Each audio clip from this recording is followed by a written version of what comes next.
चलिए दोस्तों, स्वागत है आपका इजी लर्निंग की एक नई वीडियो में।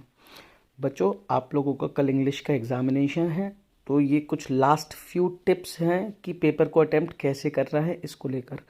अब आपकी जो तैयारी होनी थी वो हो चुकी है। अब आप लास्ट टाइम पे सिर्फ एक बार अपने आप को ग्रूम करने के लिए सैम्पल पेपर देख लीजिए।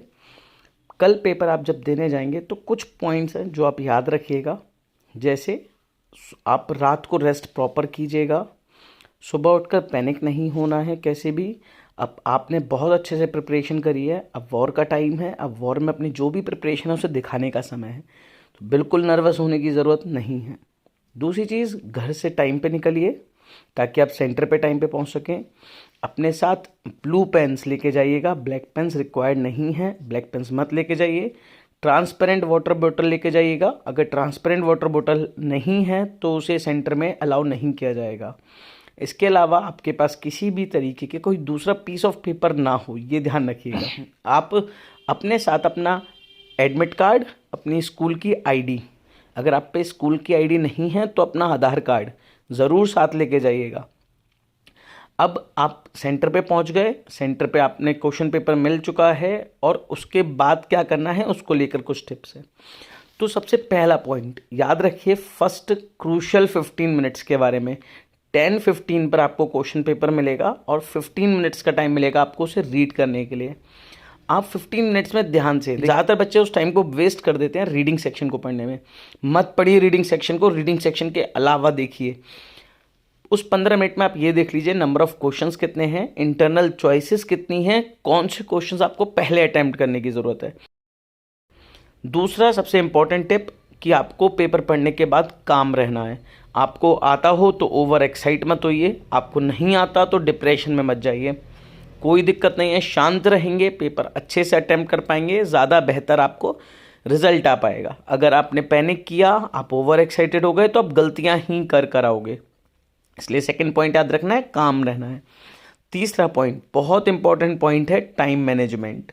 जब आप क्वेश्चन करना शुरू करेंगे, यानी अब आपका 10:30 हो गया और 10:30 पर आप राइट करना शुरू कर रहे हो, तब ध्यान रखना टाइम मैनेजमेंट बहुत क्रूशल चीज़ होगी इंग्लिश के पेपर के लिए। आप रीडिंग सेक्शन को कभी शुरू में मत अटैम्प्ट करिए, रीडिंग सेक्शन को हमेशा लास्ट के लिए रखिए।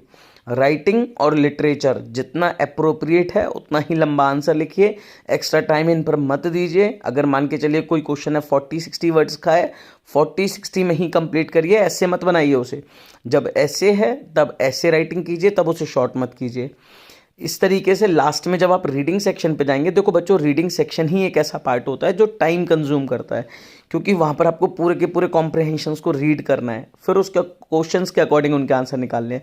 तो रीडिंग सेक्शन को सबसे लास्ट में टाइम रखिए और ट्राई करिए कि आपका 1.5 आवर में राइटिंग और लिटरेचर दोनों कंप्लीट हो जाए ताकि लास्ट का 1.5 आवर आपको रीडिंग के लिए मिले। इसके बाद जो इंपॉर्टेंट चीज़ है जो आपको याद रखनी है वो है हैंड राइटिंग। देखो, लैंग्वेज के पेपर में हैंड राइटिंग की अपनी खुद की एक इम्पॉर्टेंस होती है। इसके मार्क्स नहीं होते, लेकिन इसका मार्क्स पर असर ज़रूर पड़ता है। अगर जो भी इवेल्युएटर होगा, जब वो आपकी कॉपी रीड कर रहा होगा, आपने प्रॉपर हैंड राइटिंग यूज़ करा है, कटिंग नहीं करी है, कहीं ओवर राइटिंग नहीं करी है, तो एक अच्छा इंप्रेशन जाता है, वो एक अच्छे मूड के साथ कॉपी चेक करता है। अगर आपकी कॉपी में डर्टीनेस ज़्यादा होगा, क्लीन नहीं होगा, कटिंग ज़्यादा होगी, आपने ओवर राइटिंग बहुत करी होगी तो, और हैंड राइटिंग साफ़ नहीं होगी, तो इसका भी इम्पैक्ट पड़ता है। तो हैंड राइटिंग पे फोकस ज़रूर करेंगे।